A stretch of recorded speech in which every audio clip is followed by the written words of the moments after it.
So my name's Ceri Lewis, I'm from the University of Exeter.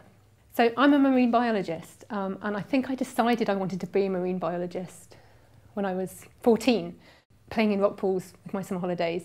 So I blame my mum entirely for showing me the wondrous variety of life that we can find in rock pools, which I just completely fell in love with. And from that point on, I knew that's what I wanted to do. The most exciting thing I've ever done is by far my expedition to the Arctic. So I work on looking at the effects of climate change on marine animals. And I was very lucky in that I got invited to go and do a proper Arctic expedition, camping on the sea ice, living in a tent at -40, to be able to look at the effects of climate change in the animals living under the sea ice. We were referred to by the media as ice maidens, which we did get a bit upset about because they would never have said anything like that if it had been a team of guys going out there.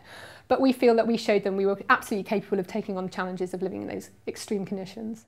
It was an amazing adventure. It was tough, it was challenging, but it's changed the way I look at the world, and it's definitely the highlight of my career so far. I don't actually have a typical day, and that's what makes my job so interesting. There's really three aspects to my job. I teach undergraduates at the university, I'm a lecturer, but I also do my own research, and I do lots of outreach, taking my science into schools to get people excited about the science I do. And so my day can be teaching, it can be in the lab, but my favourite thing is when I get to go out in the field and actually work in the environment that I love so much. Well, for me, being a marine scientist, the next 30 years is actually really critical for the health of our marine systems. We're at a point where they're changing because of human influences faster than at any other time in the last 300 million years.